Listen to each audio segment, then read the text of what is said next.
Olá, meus amores, continuando aqui agora um pouquinho falando sobre, claro, o combate, parte 2 do combate. Já vamos iniciar aqui sem mais delongas sobre o crítico.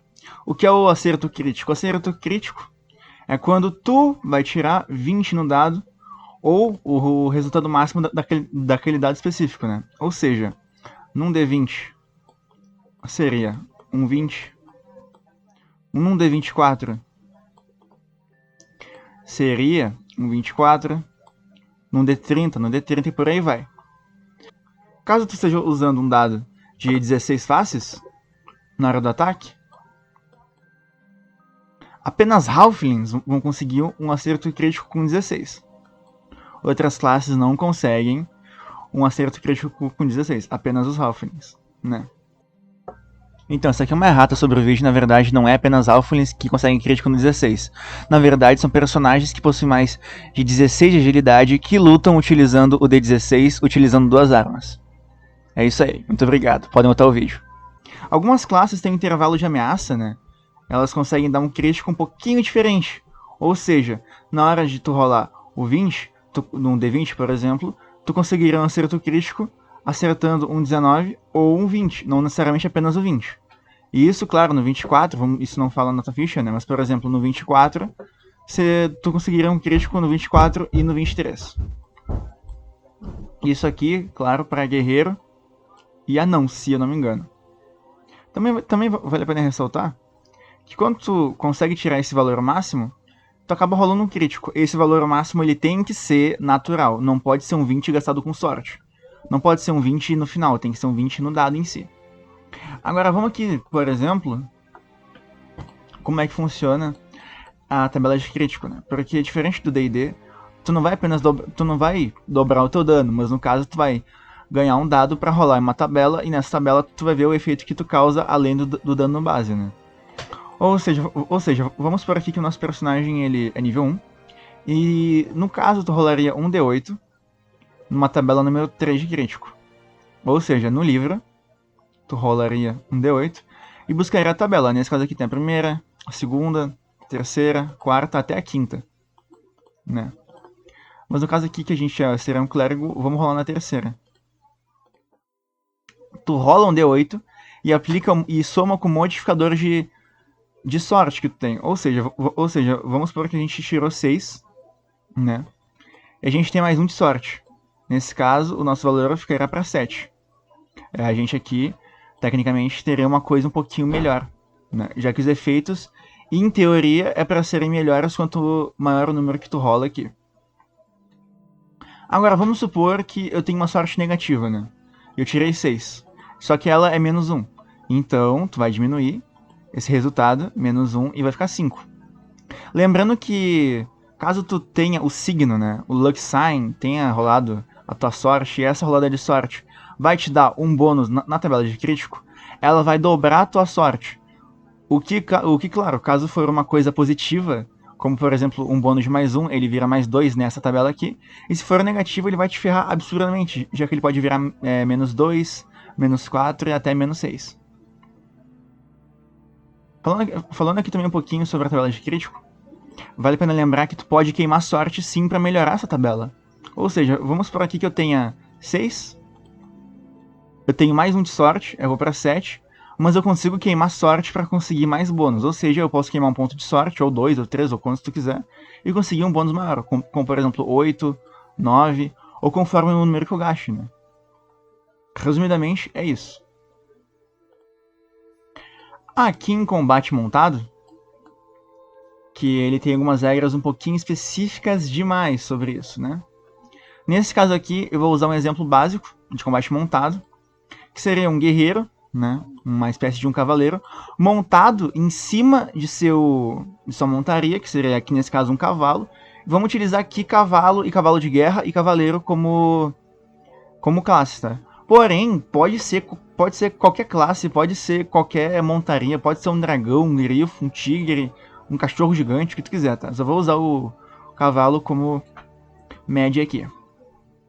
Então, como aqui já disse, o cavaleiro montado, ele é um arquétipo básico, né, da classe dele.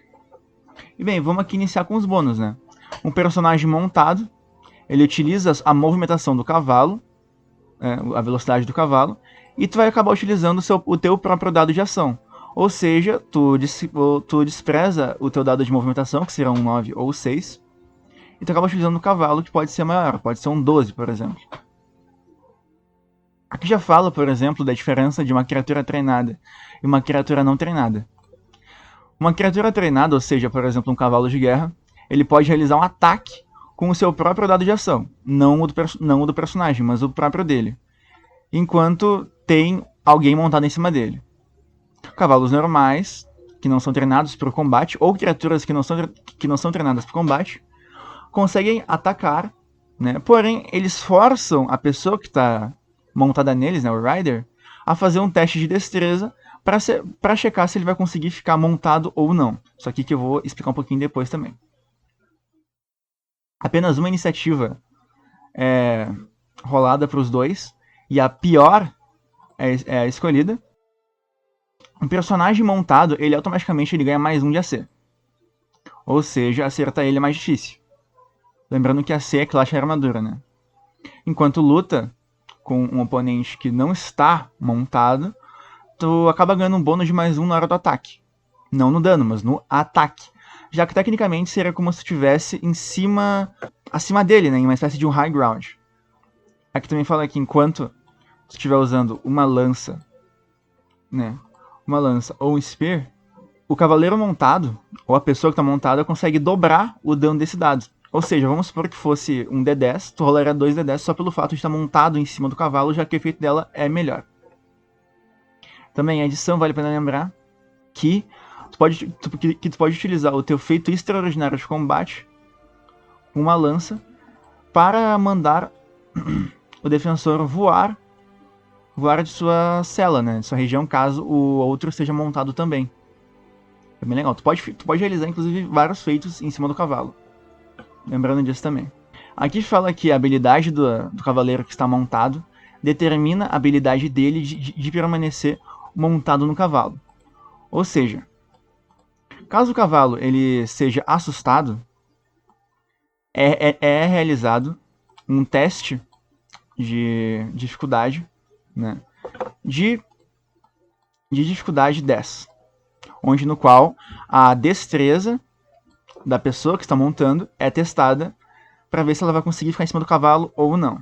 Um personagem que ele é treinado, ele ganha mais 2 de bônus nesse cheque, né? Ou também, dependendo da variação no livro que você esteja lendo, esse bônus ele pode acabar modificando. Por exemplo, na versão em português, é descrito que caso tu seja treinado em montar cavalos, tu pode rolar nesse teste um D20, e caso tu não seja treinado nesse teste, tu deve rolar um D10. Isso serve para balancear um pouquinho mais o jogo, já que apenas esse mais 2 de bônus aqui, ele mesmo sendo... ele acaba no final sendo um valor não tão relevante, fazendo com que personagens que não sejam treinados tenham uma certa vantagem em andar, já que esse mais 2 acaba não favorecendo tanto, né? E o treinamento também vale a pena, que caso queira usar essa regra de treinamento, né? Personagens treinados, não existe no DCC uma habilidade, né? Uma skill dizendo se tu sabe montar cavalo ou não. É algo que vai estar na tua classe, que vai estar... Não é algo que vai estar na tua classe, mas sim algo que vai estar dentro do jogo, do roleplay, da tua história, da tua ocupação, seja lá o que for, da tua habilidade ou até mesmo do teu estudo. Personagens normais, no caso, criaturas normais que tu vai montar nelas, né? Se elas não forem treinadas para o combate, elas vão se assustar toda vez que elas levarem um golpe. Ou seja, toda vez que ela levar um golpe, tu faz um teste de CD10 com agilidade para ver se tu fica em cima ou não. Agora, criaturas que são treinadas para o combate, né, por exemplo, o cavalo de guerra, apenas... E detalhe, elas apenas vão acabar... Como posso dizer? Elas apenas vão se assustar quando a vida delas chegar na metade. Feito? Então, dano e morte. Dano e morte nesse CC é algo bem curioso. Vamos pegar aqui o livro de novo e vamos dar mais uma olhada. O que acontece? Aqui essa tabela é sobre a My Deed of Arms, que é do guerreiro, que ele pode acabar utilizando ou não. Eu não vou entrar muito em detalhe, porque são muitas páginas, muitas tabelas, e sinceramente, eu acho que o guerreiro ele pode fazer isso aqui à mercê do juiz, não precisa seguir, esses aqui são apenas exemplos. Aqui, ó, dano e morte. Toda vez que o defensor é atacado e o ataque funciona, é sempre rolado os danos com, claro, a arma apropriada. O dado apropriado da arma, né? Aqui fala que apenas se tu tiver em um ataque melee, o ataque é baseado no teu bônus de força, enquanto a distância seria, no caso, um dado de agilidade. Né? Caso tu seja acertado, é reduzido dos teus dados de vida. E sempre que o ataque ele consegue ter efeito, ele sempre causa no mínimo 1 ponto de dano. Mesmo que os modificadores deixem ele negativo ou 0, sempre esse valor volta para 1, porque é o menor. E aqui diz que um personagem ou monstro morre quando ele chega a 0 pontos de vida. Porém, claro, existem erratas. Aqui nesse caso a gente está usando uma versão um pouquinho mais antiga do livro, só que nas mais atuais fala que basicamente só vai morrer de verdade no nível 0 quando chegar a 0 pontos de vida. Né? No nível 1 adiante, tu não morre exatamente quando tu fica com 1 ponto de vida. Como diz aqui. Nesse caso, após o nível 1, do nível 1 em diante, no caso, né? Quando tu chega a 0 ponto de vida, tu começa a sangrar. Mas enfim, o que seria esse sangramento? Esse sangramento, ele literalmente representa que tu está prestes a morrer. Tu vai ter um número de rodadas, né, durante o combate, equivalente ao teu nível, para ver se algum companheiro consegue te salvar ou não. Ou seja, aqui a gente tem um exemplo, que um personagem nível 3, ele tem 3 turnos depois que ele zera os pontos de vida até ser salvo. Caso isso não aconteça, ele morre. Caso ele consiga ser curado e consiga voltar, ele vai ter uma cicatriz naquela região que ele foi mais ferido, e ele perde permanentemente 1 ponto de vitalidade. Assim como ele ganha a cicatriz, como eu acabei de falar. Recovering the Body. Literalmente, aqui fala basicamente que mesmo que teu aliado morra, existe uma porcentagem muito mínima de tu conseguir recuperar o corpo dele, se ele não tem nenhum ferimento realmente grave. Alguma hemorragia ou algo do tipo. Nesse caso aqui, é feito um teste de sorte. Que, lembrando, teste de sorte no DCC, quanto menor o número tu tirar, melhor. Quanto maior, pior. Porque tu tem que tirar menor do que o valor da tua sorte. Vamos supor que a tua sorte é 15. Tu tem que tirar menos de 15, menos de 12, seja lá o valor. E tu tira pra ver se alguém consegue ver se tu tá pelo menos desacordado. Quando isso acontece, e tu acaba dando a sorte disso realmente acontecer, tu volta com mais 1 ponto de vida. Porém, tu vai ficar durante 1 hora o que eles chamam de grog, né? Tonto. Ou seja, tu vai ter menos 4 de penalidade em literalmente todas as rolagens. Assim como tu vai perder permanentemente 1 ponto de destreza, 1 ponto de força, 1 ponto de destreza e 1 ponto de vitalidade aleatoriamente. Um desses 3 tu acaba perdendo para sempre. Já que tecnicamente tu literalmente passaria pela morte, né? Aqui, pulando aqui de novo, vamos falar sobre a cura. A cura no DCC. A cura no DCC, vamos lembrar aqui, toda vez que o personagem ele é curado, ele não pode passar os pontos dele de vida máximos. Ou seja, se o personagem ele tem 38 de vida, ele tem 30 e é recuperado 10, ele não fica com 40, ele fica com 38. Toda vez que o personagem ele tem uma noite de sono, ele recupera 1 ponto de HP. Toda vez que ele literalmente descansa o dia todo, ele recupera 2 pontos de HP. Critical Hits são associados não apenas a dano, mas sim a estágios, ou seja, ossos quebrados, não apenas a pele rasgada, mas até mesmo hemorragias ou algo do tipo. Para tu conseguir recuperar isso aqui, é necessário que tu tenha ao menos alguém no grupo que seja um clérigo ou uma pessoa que tenha habilidades mágicas ou habilidades médicas absurdamente boas para conseguir recuperar essa situação. Né? Ou seja, essas injúrias apenas podem ser curadas por alguém que tem mãos mágicas ou, claro, alguém que tenha conhecimentos médicos muito avançados. Aqui fala que modificadores de habilidade perdidos, exceto sorte, recuperam na mesma faixa etária do que a vida. Tu recupera 1 ponto de habilidade a cada noite dormida e 2 pontos a cada dia bem descansado. Ou seja, vamos supor que em um combate acontece alguma injúria contigo que tu perde 2 pontos de força. Se tu descansar o dia todo, tu consegue recuperar esses 2 pontos de força. Detalhe que tu pode recuperar tantos pontos de vida quantos pontos de habilidade no mesmo dia. Ou seja, tu não precisa escolher qual tu recuperar, tu recupera naturalmente. E aqui fala que apenas a sorte não é curada. Afinal, a sorte, para ser curada, ela exige alguma coisa divina, alguma intervenção, que tu ganhe alguma coisa, que alguma coisa meio que converse com você, uma coisa que realmente seja muito divina. Ou, claro, tu ter a sorte de tu ser um ladrão, um scout, ou uma halfling para recuperar o ponto de sorte equivalente ao teu nível toda noite. Saving throws. Saving throws são apenas e literalmente testes de jogada de salvação. Mas o que seria isso? Simples. Seu personagem tomou um veneno, sem saber. Ou sem querer ele acabou sendo infectado por um veneno. Ele faz um save throw de fortitude, que é baseado na tua vitalidade. O personagem acabou ativando sem querer uma armadilha.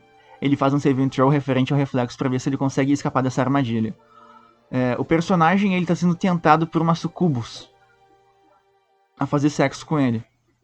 O personagem ele faz um saving throw daí de vontade, que são essas 3 saving throws que existem, né? Que é fortitude, reflexo e vontade. Baseado na personalidade e na vontade dele para ver se ele consegue resistir a isso. Basicamente, saving throws é literalmente teste de resistência. Como ele mesmo fala. E, então, galera, eu tive aqui um certo probleminha, né? Acabei ficando com a voz muito seca, mas vamos continuar aqui. Agora vamos falar sobre a moral, né? Esse recurso que pouca gente usa, mas que eu acho muito interessante. Basicamente, a moral é uma coisa que quem vai rolar não é vocês, mas sim os seus oponentes de batalha quando alguma dessas 3 situações acontecerem, né?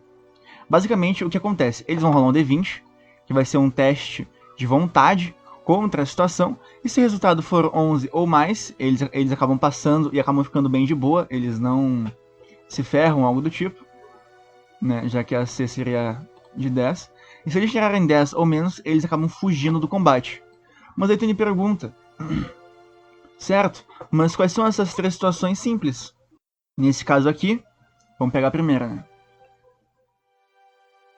A primeira seria quando, em um grupo de monstros, a primeira criatura é morta, ou quando metade das criaturas já tiverem sido mortas ou incapacitadas. Ou seja, se um morrer de forma miserável ou metade morrer, as outras têm que rolar esse teste moral.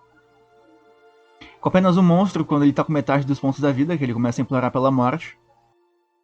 Com algum seguidor, quando ele entrar em combate ou ficar em perigo, pela primeira vez, em cada aventura e no final de cada aventura. Ou seja, se algum NPC ou seguidor, né, no caso, ele acabar ativando isso aqui, ele acaba tendo que fazer o teste moral e ver se ele foge ou não. Nesse caso aqui, não seria bem para criaturas e monstros, mas sim para seguidores que vocês possam ter. Lembrando que, claro, esses modificadores eles podem influenciar durante o jogo. Por exemplo, uma criatura que está defendendo seu filho, por exemplo, o teste moral dela ele vai ter bônus nesse teste moral. Agora, se for um Goblin dominado por um Orc, e ele tá lutando, só que ele é um escravo, ele tá pouco se fudendo. Se o Orc morrer, ele tá pouco se fudendo e vai fugir, porque ele não quer nem sequer se meter, né, em ação, já que o cara era um arrombado com ele. Agora aqui. Dá uma olhada aqui em Queimando Sorte. Queimar sorte parece complicado, mas na verdade é muito simples. Literalmente, tu vai ter um valor básico de sorte, né, que vai rolar. Porque nesse caso aqui, vamos supor que seria... Aqui tem um erro de português, ninguém nota, mas tudo bem. Vamos supor que nossa sorte é 12. E, tá, nossa sorte é 12. Mas em um resultado de acertar algum oponente, ou fazer algum teste de dificuldade, ou alguma tabela, eu não consegui tirar no resultado, nem nos modificadores somados tudo, o resultado que eu queria. Vamos supor que no final eu tive 21. Mas eu queria ter um resultado chamado 22. Ou 23, vamos pegar aqui 23, por exemplo. Foi 21, mas eu queria pegar 23. Aí tu me pergunta, tá, o que eu faço? Eu posso apenas aceitar que eu errei? Bom, na verdade, tu não vai aceitar apenas que tu errou. Tu pode literalmente queimar essa sorte, ou seja, tu acaba gastando 2 pontos de sorte. Aqui, nesse caso, a tua sorte irá para 10. E tu ganharia esses 2 pontos, que podem ser adicionados em teste de sorte, rolamento, habilidade. Ataque, combate, dano, tabela de crítico, tabela de falha crítica e tudo. Literalmente tudo. Mas, claro, recuperar sorte não é tão fácil. Apenas as classes que eu já falei, que são Halfling, classe Halfling, Ladrão e Scout recuperam sorte. As outras só vão recuperar sorte de acordo caso alguma coisa muito específica aconteça. Então, já falei isso aqui, que é algo bem simples. 2 armas treinadas. Bom, basicamente não precisa ler isso aqui. É só a gente partir para a tabela. Que basicamente tu vai conseguir usar 2 armas de acordo, eu digo de novo, de acordo com a tua destreza, né? Aqui nesse caso é o dado que tu vai usar na mão primária, o dado na mão secundária, e se tu vai conseguir usar lançar um crítico, né? Aqui nesse caso aqui, se tu fosse usar 2 armas com 8 de destreza ou menos, na primeira arma seria menos 3 dados, na segunda arma seria menos 4 dados de ataque, né, nesse caso, e tu não poderia dar nenhum dano crítico. De 9 a 11 seria menos 2 dados, menos 3 dados, e não poderia dar crítico. 12 a 15, menos 1 dado, menos 2 dados, e também não poderia dar crítico. 16 ou 17 de destreza, menos 1 dado, e tu pode dar um crítico, caso tu consiga rolar em algum dos dados 16, né? Ou seja, tu pode dar 2 críticos. E 18, o primeiro dado é normal, o segundo é apenas menos 1 dado. E agora a primeira mão ela começa a ter um crítico normal de 20, e a outra mão ela acaba tendo um crítico também normal de 16. Lembrando que isso aqui é literalmente básico do básico do básico do básico do básico. Também lembrando que aqui, falar um detalhezinho, que diferente de tudo no jogo, né? Caso um guerreiro ele queira lutar em 2 mãos, aquela habilidade dele de melhorar o intervalo de ameaça não funciona aqui. Ou seja, caso ele seja nível 1, ou eu não me lembro até o nível que vai, nesse caso aqui, esse 16 ele não irá para 15, mas sim ele se manterá 16, já que essa habilidade ela é perdida usando armas de 2 mãos. Aqui é a retirada. Retirada é literalmente quando quer fugir do combate. Deixa eu ver aqui. Retirada. Cadê? Retirada é literalmente quando quer fugir do combate, né? Ou seja, tu tem que literalmente sair da zona de ataque das criaturas que estão atacando, para assim ver se tu vai conseguir, claro, fugir de uma maneira correta, né? Ou seja, fugir do combate corpo a corpo, fugir do combate ativo, e ver se vocês vão dar a sorte da criatura não caçar vocês, né? Aqui tem algumas outras regras do jogo, na hora do combate, que também são bem basiconas, mas que podem ajudar. E nesse caso seria de perder habilidades, de perder algumas habilidades ou atributos, nesse caso, como por exemplo, alvos que têm a força reduzida a 0 que são capazes de se mover, alvos que são reduzidos a 0 de estamina ficam inconscientes, etc, etc. Aqui nesse caso seria uma regra de pegando fogo, no qual o alvo, né, que está pegando fogo, ele deveria fazer um teste de reflexo com uma CD de 10, rolando no chão para ver se ele conseguiria apagar o fogo ou não. Lembrando também que algumas magias são tão quentes que nem isso funciona, né? Carga. Aqui o personagem ele pode gastar metade de sua movimentação e 1 ponto de ação para conseguir realizar uma carga, no qual o próximo ataque ele ganha um bônus de mais 2, porém sua CA é reduzida em menos 2. Dropar uma tocha, que nesse caso tu rolaria tipo um dado para ver se ela ficaria acesa ou apagada, já que teria 50% de chance dela extinguir ou não. Cair, que nesse caso aqui o dano de queda é 1d6, seria 1d6 a cada 3 metros caídos. E dependendo da situação, tu poderia quebrar ossos, poderia ferir tua força ou até mesmo ferir tua agilidade. Então, essa regra aqui basicamente fala que caso tu use uma arma à distância em combate corpo a corpo, caso tu erre, tu tem 50% de chance de acertar um aliado que não tem nada a ver com combate, ou 50% de chance de apenas errar. Isso, claro, usando uma arma à distância em combate corpo a corpo, que seria em média 1,5 metros de distância de você e o alvo. Então, esse aqui é o agarrão, que literalmente ele se baseia em tu conseguir agarrar um oponente, tu faz um teste de acordo com o teu maior modificador, seja ele força ou destreza. O oponente ele vai tentar resistir a esse teste, mas caso tu consiga realizar ele certinho, tu vai agarrar o oponente. E claro, com isso ele não vai conseguir realizar ações nem se mover, Porém, os seus aliados, ao atacarem ele, têm 50% de chance deles conseguirem te acertar ao invés do oponente. Claro também que o tamanho não importa. Se tu tem o dobro de tamanho do oponente, tu vai ter um bônus de mais 4 nesse teste de agarrão, o triplo um bônus de mais 8, o quádruplo um bônus de mais 16. Então, basicamente, esse aqui é recuperando armaduras perdidas no chão, né, ou após o combate. Bom, existe 25% de chance de ao pegar uma armadura ela não estar corretamente feita, ou seja, ela pode estar danificada, e 75% de chance de, caso for humano, dessa armadura ela estar em perfeito estado para você conseguir utilizar. Caso seja uma criatura, uma raça que não tem o tamanho de um humano, um halfling ou um anão, é interessante dizer que 25% das armaduras são feitas para vocês, mas 75% são feitas para tamanhos de humanos, ou seja, é muito provável que uma armadura no chão não seja feita para você, já que elas são feitas normalmente mais para humanos do que realmente para halflings e anões. Recuperando projéteis, basicamente, ao errar um alvo, esse projétil ele vai na puta que pariu, porém existe uma chance de 50% desse projétil ainda existir, e de você conseguir recuperar ele. Aqui temos o dano atordoante, que diz que literalmente se tu é proficiente em alguma dessas armas aqui, tu poderia utilizar a parte chata, né, a parte chata delas, para dar um dano atordoante, ao invés de, claro, causar um dano letal. Tu usaria menos um dado de dano, ou seja, vamos supor que tua espada ela dê um D6 de dano, tu utilizaria um D5, toleraria esse dado, e quando o oponente ele chegasse a 0 pontos de vida nesse ataque, ele não iniciaria a morrer e a sangrar, mas sim ele iniciaria a ficar inconsciente. E aqui é o combate desarmado.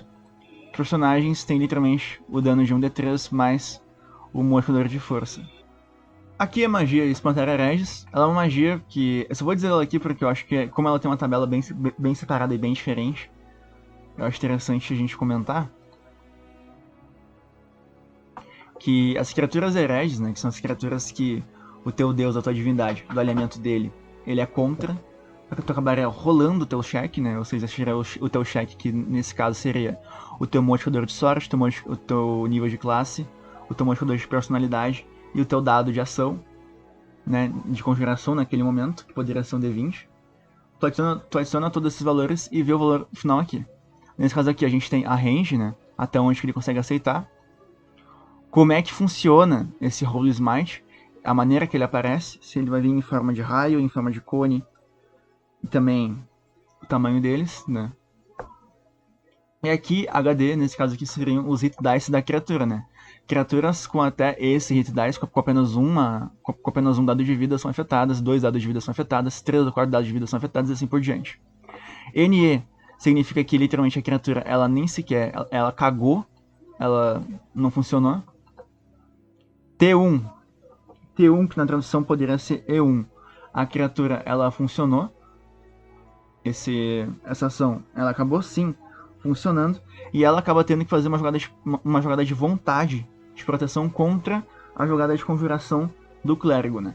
Caso contrário, o clérigo ele rola 3d10 para ver, ele rola 3d10 para ver quantos minutos que a criatura ela fica distante, né? Tendo o máximo de 30 minutos fugindo. Quando tem esse dado aqui, ó, 3d1, T1, 1d3 mais CL, quer dizer que tu vai conseguir espantar 1d3 criaturas mais o teu level, mais o nível da tua classe. Ou seja, se tu é nível 1, tu consegue esse valor aqui, tu espantaria 1d3 mais 1. E aí assim vai por diante. Aqui nesse caso, no save, literalmente seria sem jogada de proteção, tu espantaria a criatura na hora. Ela não teria nenhuma jogada de proteção. E esse D aqui é um dano. A criatura ela acaba levando dano na hora, sem nem conseguir desviar. Além dela fugir, ela levaria o dano, né? Aqui teria T 2d6 mais CL d14, que seria a mesma coisa. Seria 2d6 de número mais o teu nível de classe de criaturas que fugiriam, mais dando um d4 de dano em todas elas. Quando chegar em K, literalmente quer dizer que kill, ou seja, tu vai matar 1d8 criaturas mais o teu nível de classe e não tem salvamento. Ou seja, elas morrem automaticamente na hora, como se fosse uma palavra da morte. E aqui também segue assim por diante. Então, é isso, basicamente. Foi sim uma coisa difícil, imagino que deve ter demorado. Esse vídeo deve ter aí uns 30 minutos, se eu não me engano. Essas duas partes devem dar quase 1 hora. Mas eu espero ter ajudado. Qualquer coisa que eu tenha falado meio errado, meio confuso, podem colocar aí embaixo que eu vou tentar tirar a dúvida de vocês. Se eu falei alguma bosta, me ajudem, me corrijam, por favor. Eu quero sempre melhorar. E é isso aí. Muito obrigado pela sua atenção. E até uma próxima. Falou!